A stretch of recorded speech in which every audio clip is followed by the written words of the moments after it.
नमस्ते दोस्तों, आप सबका स्वागत है हमारे चैनल साहित्य गैलरी में।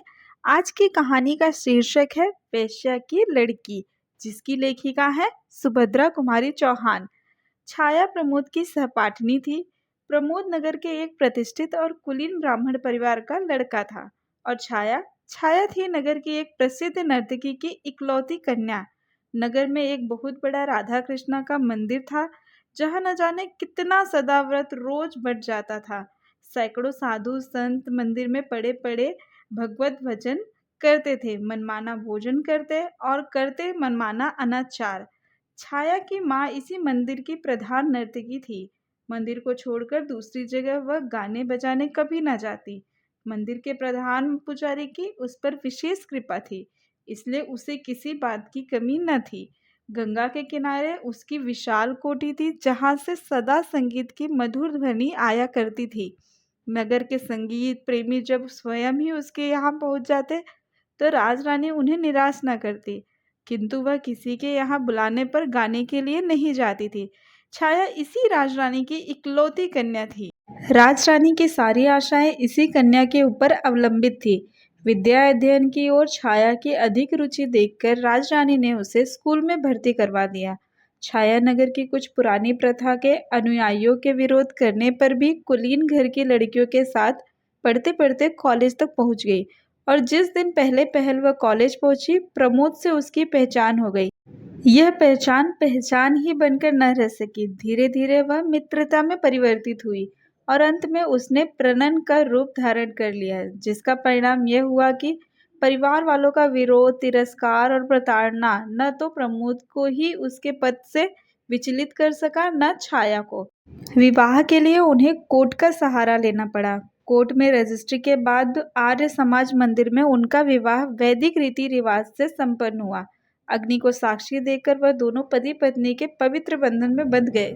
बचपन से ही कुलीन घर की लड़कियों के साथ मिलते जुलते रहने के कारण उनके रीति रिवाजों को देखते देखते छाया के हृदय में एक कुलवधू का जीवन बिताने की प्रबल उत्कंठा जागृत हो उठी थी। प्रमोद के साथ विवाह सूत्र में बंधकर छाया ने उसी सुख का अनुभव किया। वह एक कुलवधू की ही तरह प्रमोद के इशारों पर नाचना चाहती थी। प्रमोद के नहा चुकने पर अपने हाथ से ही वह प्रमोद के कपड़े धोती। अभ्यस्त न होने पर भी दोनों समय प्रमोद के लिए वह अपने ही हाथ से भोजन बनाती, और थाली परोसने के बाद जब प्रमोद भोजन करते, वह उन्हें पंखा जला करती। प्रमोद के भोजन कर चुकने के बाद उनकी जूठी थाली में भोजन करने में वह एक अकथनीय सुख का अनुभव करती।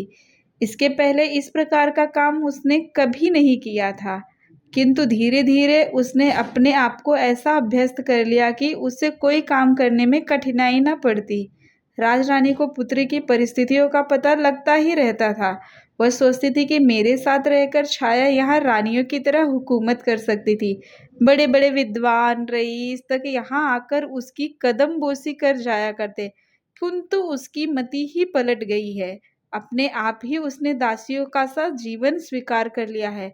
छाया को किसी प्रकार फिर से अपने चंगुल में फांस लेने के प्रयत्न में वह अब भी लगी रहती। वह सोचती, ऐश आराम में पली हुई लड़की कितने दिनों तक कष्ट का जीवन बिता सकेगी। कभी न कभी चेतेगी, आवेगी, किंतु छाया छाया तो माता के घर के ऐश आराम को घृणा की दृष्टि से देखती थी।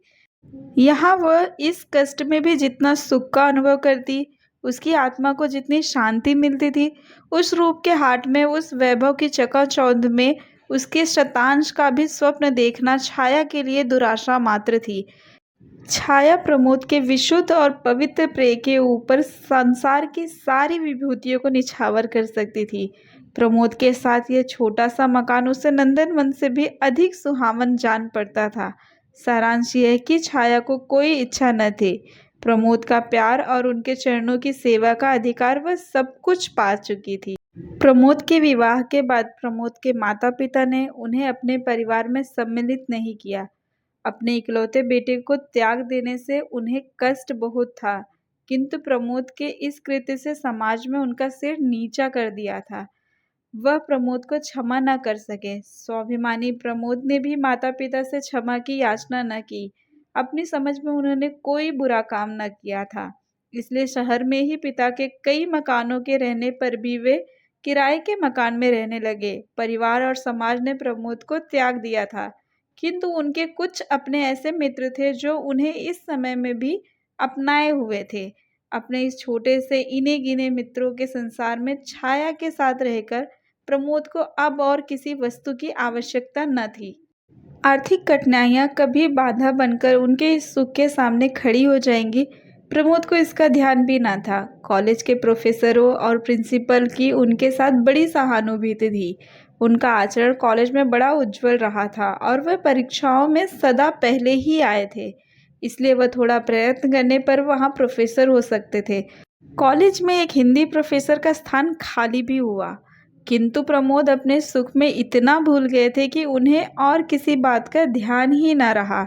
उनके मित्रों और छाया ने एक दो बार उनसे इस पद के लिए प्रयत्न करने के लिए कहा भी, किंतु उनका यह उत्तर सुनकर, छाया, क्यों मुझे अपने पास से दूर भगा देना चाहती हो? छाया चुप हो गई। उसे अधिक कहने का साहस न हुआ। वह प्रमोद के भावुक स्वभाव से भली भांति परिचित थी। छोटी छोटी साधारण बातों का भी उनके हृदय पर गहरा प्रभाव पड़ता था। यौवन जनित उन्माद और लालसाएं चिरस्थायी नहीं होती। इस उन्माद के नशे में जिसे हम प्रेम का नाम दे डालते हैं, वह वास्तव में प्रेम नहीं, किंतु वासनाओं की प्यास मात्र है। लगातार 6 महीने तक छाया के साथ रहकर अब प्रमोद की आंखों में भी छाया के प्रेम और सौंदर्य का वह महत्व न रह गया था जो पहले था। अब वह नशा कहाँ था? उन्हें अपने कार्य कर्तव्य का ज्ञान हुआ। उन्हें अब ऐसा ज्ञान पड़ता जैसे उन्होंने कोई बहुत बड़ी भूल कर डाली। आर्थिक कठिनाइयों में भी उन्हें पद पद पर शूल की तरह कष्ट पहुंचा रही थी। इसके अतिरिक्त माता पिता के स्नेह का अभाव उन्हें अब बहुत खटक रहा था। उनका चित्त व्याकुल सा रहता, बार बार उस स्नेह की शीतल छाया में दौड़कर शांति पाने के लिए उनका चित्त चंचल हो उठता। माता पिता के स्नेह में जो शीतलता, ममता का मधुर दुलार और जो एक प्रकार की अनुपम शांति मिलती है, वह उन्हें छाया के पास न मिलती। छाया के प्रेम में उन्हें सुख मिलता था, शांति नहीं। स्नेह मिलता था पर शीतलता नहीं, आनंद मिलता था पर तृप्ति नहीं। हाँ, प्यास और तीव्र होती जान पड़ती। आनंद और सुख के जलन की मात्रा अधिक मालूम होती। वे माता पिता के स्नेह के लिए अत्यधिक विकल रहते, किंतु जब माता पिता ने ही उन्हें अपने प्रेम से पलने से उतार कर अलग कर दिया, तब स्वयं उनके पास जाकर उनके प्रेम और दया की भिक्षा मांगना प्रमोद के स्वाभिमानी स्वभाव के विरुद्ध था। प्रमोद का स्वास्थ्य भी अब पहले जैसा न रह गया था। दुश्चिंताओं और आर्थिक कठिनाइयों के कारण वे बहुत कृश और विक्षिप्त से रहते। समाज में भी अब वह मान प्रतिष्ठा न थी। हर स्थान पर उनके इसी विवाह की चर्चा सुनाई पड़ती। प्रमोद के इस कार्य से ही नहीं, स्वयं प्रमोद से भी किसी को किसी प्रकार की कोई सहानुभूति न रह गई थी। सब लोग प्रायः यही कहते कि प्रमोद 2 ही 3 साल के बाद अपने इस कृत्य पर पछताएगा। यह विवाह प्रमोद के सरीखे, विवेकी और विद्वान युवक के अनुकूल नहीं रहा। ठहरी तो आखिर वेश्या की ही लड़की ना, कितने दिन तक साथ देगी? वेश्याएं भी किसी की होकर रही है, यह रहेगी। इस प्रकार न जाने कितने तरह के अपेक्षा प्रमोद को सुनने में मिलते। इन सब बातों को सुनकर प्रमोद की आत्मा विचलित सी हो उठी। उन्हें इन सब बातों का मूल कारण छाया ही जान पड़ती। वे सोचते, कहाँ से मेरी छाया से पहचान हुई? न उसने मेरी पहचान होती और न विपत्तियों का समूह इस प्रकार मुझ पर टूट पड़ता। वे अब छाया से कुछ खिंचे खिंचे से रहने लगे। उनके प्रेम में अपने आप स्थिरता आने लगी। छाया का मूल्य उनकी आंखों में घटने लगा। पर प्रमोद स्वयं ये सब चाहते न थे। छाया में वेश्या की लड़की होने के अतिरिक्त और कोई अवगुण मिलता न था। वे विवश थे। हृदय के ऊपर किसका वश चलता है? अपने व्यवहार पर स्वयं ही कभी कभी दुखित हो जाते, फिर वही भूल जाते। कभी कभी औरों के सामने भी छाया से वह ऐसा व्यवहार कर बैठते जो अनुचित कहा जा सकता था। छाया सुख की छाया में ही पलकर बड़ी हुई थी। अपमान, अनादर, तिरस्कार के ज्वालामय संसार से वह परिचित न थी। अब वह पद पद उसे प्रमोद से प्रेम के कुछ मीठे शब्दों के स्थान पर तिरस्कार से भरा हुआ अपमान ही मिलता था।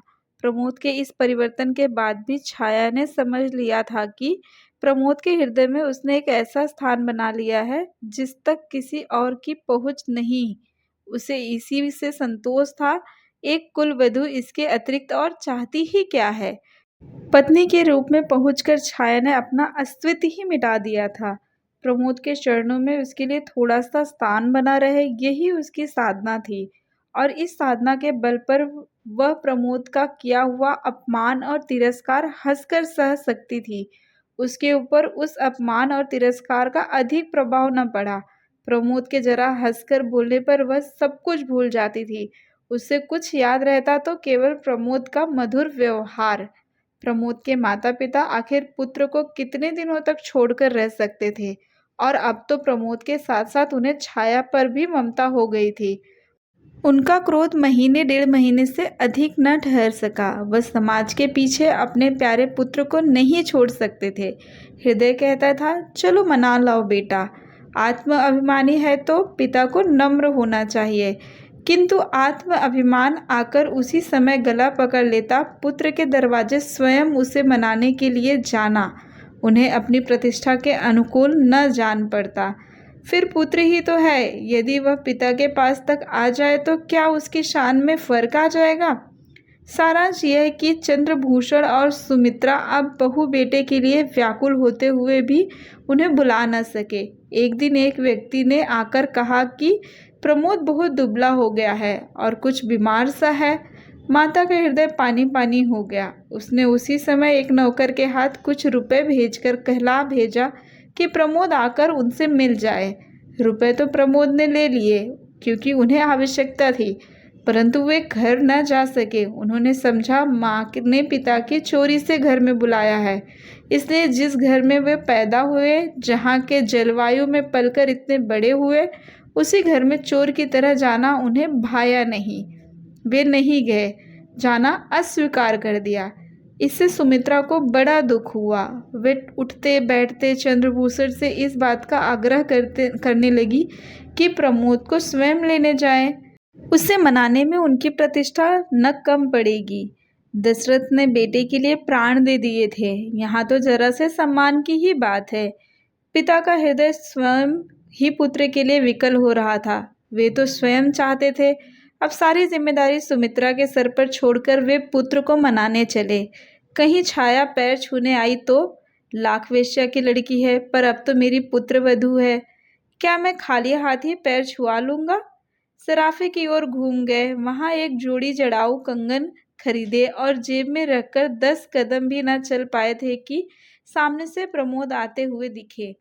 चंद्रभूषण के पैर रुक गए। प्रमोद भी ठिठक के झुककर उन्होंने पिता के पैर छू लिए। चंद्रभूषण की आंखों से गंगा जमुना बह निकली। प्रमोद के भी आंसू न रुक सके। दोनों कुछ देर तक इसी प्रकार आंसू बहाते रहे। कोई बातचीत न हुई। अंत में गला साफ करते हुए चंद्रभूषण ने कहा, घर चलो बेटा, तुम्हारी अम्मा रात दिन तुम्हारे लिए रोया करती है। प्रमोद ने कोई आपत्ति न की, चुपचाप पिता के साथ घर चल गए। उस दिन वे बहुत रात घर लौटे। उनकी बाट जोते जोते छाया भूखी प्यासी सो गई थी। जब प्रमोद अपने कमरे में पहुंचे तो 12 बज रहे थे। इस समय छाया को जगाना उन्होंने उचित न समझा। विलंब से लौटने का दुख था, जबकि वे भोजन कर चुके थे और छाया उनकी प्रतीक्षा में भूखी ही सो गई थी। उन्हें छाया के ऊपर दया आई। उसके सिर पर हाथ फेरते फेरते वे नींद की प्रतीक्षा करने लगे। छाया गाढ़ी निद्रा में सोई थी। उसके चेहरे पर कभी हंसी और कभी विषाद की रेखा खिंच जाती। प्रमोद यह देख रहे थे, आज उन्हें अपने कटु व्यवहार तीर की तरह चुभने लगे। इसी सोच विचार में वे सो गए। छाया की भी नींद खुली। घड़ी की ओर देखा, 1:30 बज रहे थे। पास ही प्रमोद सुख की नींद ले रहे थे। वह बड़ी व्याकुल हुई। उसने अपने आप को न जाने कितना धिक्कार, ऐसी नींद भी भला किस काम की। वे आए और भूखे प्यासे सो रहे हैं, और यह निगोड़ी आंखें न खुली। यह सदा के लिए बंद न हुई। कभी न कभी खुलने के ही लिए तो मुंदी थी, फिर खुलने के समय पर क्यों न खुली। इसी प्रकार अनेक विचार उसके मस्तिष्क में आकर उसे विकल करने लगे। छाया फिर सो न सकी। बाकी रात उसने करवट बदलते ही बिताई। सवेरे उठकर उसने प्रमोद का कोट टटोला। उसकी जंजीर ज्यों की त्यों पड़ी थी। दूसरी जेब में 25 रुपए भी थे। जंजीर बेची भी नहीं, गिरवी भी नहीं रखी। फिर ये रुपए कहाँ से आए? प्रयत्न करने पर भी छाया इस उलझन को न सुलझा सकी। सवेरे प्रमोद सोकर उठे तब उनका चेहरा और दिनों की अपेक्षा अधिक प्रसन्न था। उठने पर उन्होंने छाया से पिता की मुलाकात, अपने घर जाने के बाद और वहाँ के सब लोगों के व्यवहार और बर्ताव सभी बतलाए। छाया सुनकर प्रसन्न हुई, किंतु उस घर में छाया भी प्रवेश कर सकेगी या नहीं, न तो इसके विषय में प्रमोद ने कुछ कहा और न ही छाया को पूछने का साहस हुआ। अब प्रमोद की दिनचर्या बदल गई थी। वह सवेरे से उठते ही अपनी माँ के पास चले जाते, वहीं हाथ मुँह धोते, वहीं दूध पीते, फिर अखबार पढ़ते पढ़ाते मित्रों से मिलते जुलते वे करीब 11-12 बजे घर लौटते। इस समय उन्हें घर आना ही पड़ता, क्योंकि छाया उन्हें भोजन कराए बिना खाना न खाती थी। छाया को अब प्रमोद के सहवास का अभाव बहुत खटकता था, किंतु वह प्रमोद से कुछ न कह सकी थी। वह कुछ ऐसा अनुभव करती थी जैसे प्रमोद के चरणों पर अपना सर्वस्व निछावर करके भी वह प्रमोद को उस अंश तक नहीं पा सकती थी जितना एक सहधर्मिणी का अधिकार होता है। इसी प्रकार 6 महीने और बीत गए। आज वही तिथि थी जिस दिन छाया और प्रमोद विवाह के पवित्र बंधन में बंधकर एक हुए थे। वह आज बड़ी प्रसन्न थी। सवेरे उठते ही उसने स्नान किया, एक गुलाबी रंग की रेशमी साड़ी पहनी। जो कुछ आभूषण थे वह सब पहनकर वह प्रमोद के उठने की प्रतीक्षा करने लगी। प्रमोद उठे और उठकर प्रतिदिन के नियम के अनुसार पिता के घर जाने लगे। छाया ने पहले तो उन्हें रोकना चाहा, किंतु फिर कुछ सोचकर बोली, आज जरा जल्दी लौटना। क्यों, कोई विशेष काम है? प्रमोद ने पूछा। आज अपने विवाह की वर्षगांठ है। कुछ प्रसन्नता और कुछ संकोच के साथ छाया ने उत्तर दिया। ओह, होगी, उपेक्षा से कहते हुए प्रमोद ने साइकिल उठाई और वे चल दिए। छाया की आंखें डबडबा आई। वह कातर दृष्टि से प्रमोद की ओर तब तक देखती रही जब तक वे आंखों से ओझल न हो गए। फिर भीतर आकर अन्य मनस्क भाव से घर के कामकाज में लग गई। भोजन में आज उसने कई चीजें जो प्रमोद को बहुत पसंद थी बनाई, किंतु इधर भोजन का समय निकल जाने पर भी प्रमोद घर न लौटे तो वह चिंतित सी हुई। उससे रहा न गया। उठकर वह प्रमोद के घर की तरफ चली। जहाँ न जाना चाहती थी वहीं गई, जो कुछ न करना चाहती थी वही किया। घर के सामने पहुंचकर उसने देखा कि चंद्रभूषण तख्त पर बैठे हैं। छाया को देखते ही वे कुछ स्तंभित से हुए, किंतु तुरंत ही आदर भाव प्रदर्शित करते हुए बोल उठे, आओ बेटी, कैसे आई हो? आओ बैठो। छाया को ससुर से इस सद्व्यवहार की आशा न थी। वह उनके इस व्यवहार पर बड़ी प्रसन्न हुई। उसकी समझ में न आता था कि वह प्रमोद के विषय में कैसे पूछे। इसी पशोपेश में वह कुछ देर चुपचाप खड़ी रही। अंत में अपने सारे साहस समेटकर उनसे पूछा, वे कहाँ है? किसे? प्रमोद को पूछती हो? वह तो इधर कल शाम से ही नहीं आया। पर हाँ, वह प्रायः मिस्टर अग्रवाल के यहाँ बैठा करता है। तुम ठहरो, मैं उसे बुलवाए देता हूँ, चंद्रभूषण ने उत्तर दिया।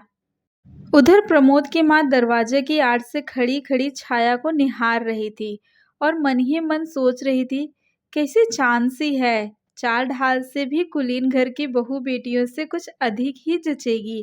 कम नहीं, बातचीत का ढंग कितना अच्छा है, स्वर कितना कोमल और मधुर है। चूल्हे में जाए वह समाज जिसके कारण मैं इस हीरे के टुकड़े को अपने घर में अपनी आंखों के सामने नहीं रख सकती। छाया फिर बोली, आप उन्हें न बुलवाकर मुझे ही वहां पहुंचवा दें।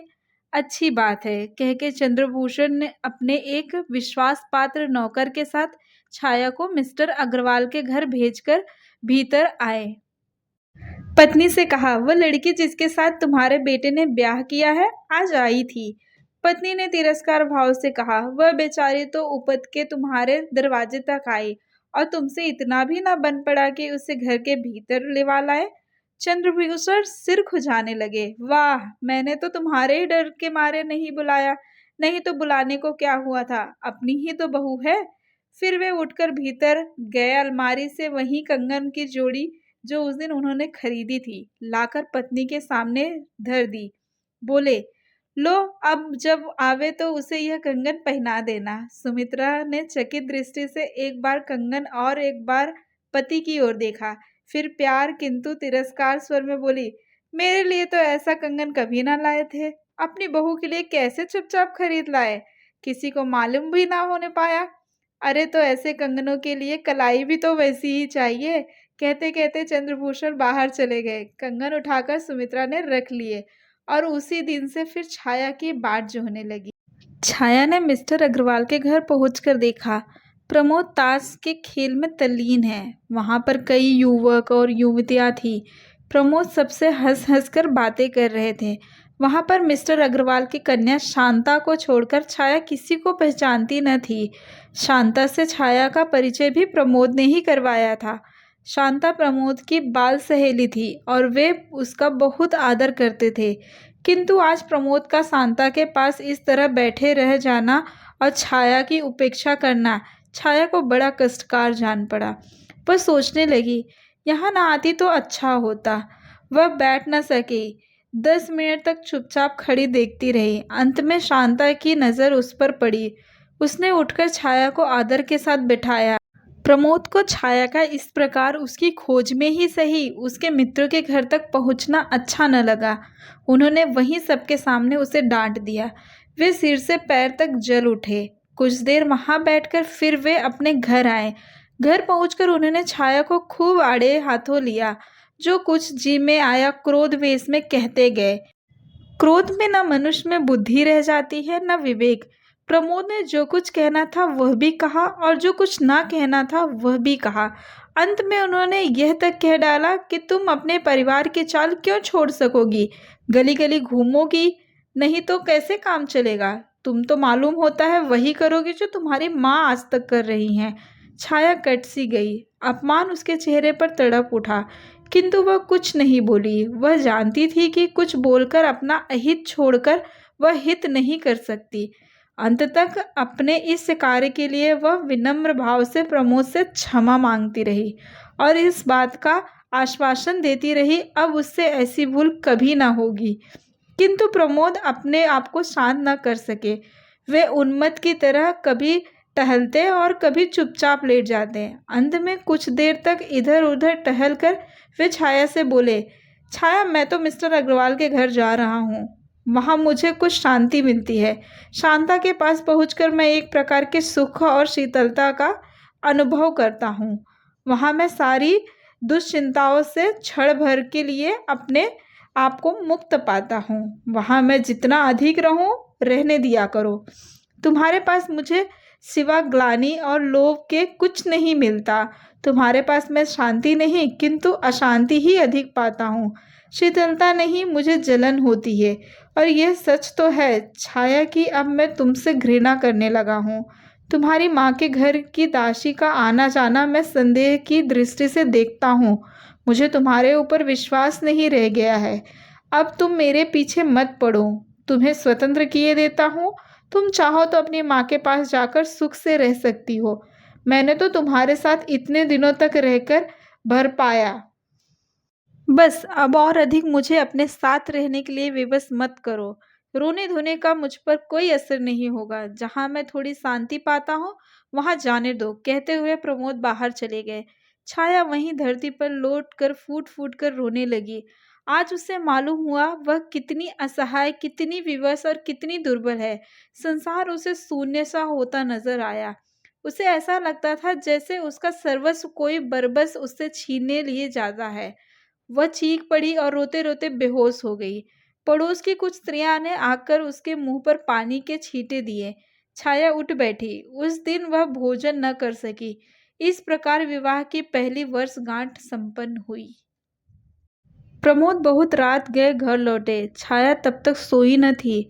वह अब भी रो रही थी। छाया की अवस्था पर प्रमोद को दया आ गई। उन्हीं की ओर से इस संग्राम की संधि का प्रस्ताव पेश हुआ। सुलह हुई और दोनों ने साथ भोजन किया। रात अच्छी कटी किंतु सवेरे से फिर वही रफ्तार बढ़ेगी जो पहले थी। सो अब भी है, आरंभ हो गई। प्रमोद फिर कुछ तेज बातें कह के चल पड़े और छाया रोती रह गई। राजरानी अपनी पुत्री की दुर्वस्था के विषय में प्रतिदिन सुना करती थी। उसने फिर अंतिम शस्त्र फेंका, दासी से कहा भेजा, अभी भी कुछ बिगड़ा नहीं है। छाया चाहे तो आकर मेरे साथ सुख से रह सकती है। यह इतनी बड़ी कोठी और लाखों की संपत्ति उसी की है। वह इतना कष्ट क्यों झेल रही है? अभी उसकी माँ तो जीवित है, इतना तो सोचे। छाया ने उसके उत्तर में माँ को कहला भेजा, मेरी नसों में सीता और सावित्री का खून दौड़ रहा है। मैं आर्य महिला हूँ, मैं अपने पति के चरणों को छोड़कर नहीं जा सकती। सीता और सावित्री का महान आदर्श मुझसे कहता है कि पति ही मेरा परमेश्वर है। पति को छोड़कर स्त्री कहीं दूसरी जगह गति नहीं हो सकती। उनसे कहना कि मेरी माँ तो मर चुकी है, मैं उन्हें अपनी माँ नहीं समझती। मेरी माँ होती तो मेरी ही तरह पवित्र जीवन बिताती। इस उत्तर से राजरानी के स्वाभिमान को धक्का सा लगा। उसने सोचा अभी और ठोकरें खाने के बाद उसकी अक्ल ठिकाने आवेगी, तब अपने आप चली आवेगी। जैसे ही दासी घर से बाहर निकली, प्रमोद ने घर में प्रवेश किया। वह सिर से पैर तक जल उठे। घर के अंदर जाते ही उन्होंने बेकसूर ही सारा क्रोध छाया पर उतार दिया। छाया के हर छोटे छोटे कार्य को अब वे संदेह की दृष्टि से देखते थे। उन्हें उसके ऊपर विश्वास न रह गया था। उसकी हर एक भावभंगी में उन्हें कुछ छल, कुछ धोखा दृष्टिगोचर होता था। उन्होंने दासी के आने का कारण पूछा और छाया के सच सच कह देने पर भी वे विश्वास न कर सके। क्रोध में उन्मत्त से हो रहे थे। क्रोध के साथ बोले, छाया तुम जाओ जाओ, अपनी माँ के साथ रहो। मेरा पिंड छोड़ दो। तुम्हारे साथ रहने से मुझे कष्ट भर होता है और कुछ नहीं। मैं अपने आप तो तुम्हें छोड़ नहीं सकता। तुम अपने आप ही अपनी माँ के पास चली जाओ तो मेरे ऊपर किसी प्रकार की जिम्मेदारी न रह जाएगी। मेरा कहना मानो, मुझे इस बंधन से मुक्त कर दो। छाया, तुम भी सुख से रह सकोगी, मैं भी सुख से रहूंगा। छाया ये बात चुपचाप सुन रही थी। उसकी आंखों से आंसू बहते जाते थे। उसने हिचकियों के साथ कहा, प्रमोद तुम बंधन से मुक्त होना चाहते हो तो मैं कर दूंगी। व्यंग्य और उपेक्षा की हंसी के साथ प्रमोद ने कहा, हाँ यही चाहता हूँ छाया, मुझे बंधन से मुक्त कर दो। जिस दिन तुम मेरी इतनी बात मान लोगी, मुझे बड़ी शांति मिलेगी। शाम को घर लौटकर प्रमोद ने देखा छाया अपने जीवन की अंतिम सांसें ले रही थी। उसकी आंखें कदाचित एक बार प्रमोद को देख लेने की प्रतीक्षा में खुली थी। प्रमोद के आते ही एक हिचकी के साथ उसकी आंखें सदा के लिए बंद हो गई। प्रमोद पागलों की तरह छाया की लाश पर गिर पड़े। आज भी प्रमोद नन्ही सी पोटली जिसमें छाया का चित्र और उसका अंतिम पत्र है, बड़ी सावधानी से हृदय से लगाए हुए नगर के सुनसान स्थानों में या खंडहरों में देखे जाते हैं। वे न कभी किसी से बोलते हैं और न किसी की बात का उत्तर देते हैं। हाँ, अपने आप ही वे कभी कभी एक विचित्र प्रकार की आवाज़ से कुछ कहते हैं जिसको बस वे ही समझते हैं और कोई नहीं। तो यह थी कहानी एक वेश्या की लड़की की। छाया कितनी ही पवित्र थी, कितनी ही सती सावित्री थी। उसकी पहचान हमेशा उसकी माँ के चरित्र से ही की गई, जिससे उसका वैवाहिक जीवन नष्ट हो गया। अंततः उसने दुनिया छोड़ दी। तो ऐसी ही हिंदी कहानियों के लिए आप हमारे चैनल साहित्य गैलरी को सब्सक्राइब कर सकते हैं। फिर मिलेंगे एक नई कहानी के साथ। धन्यवाद।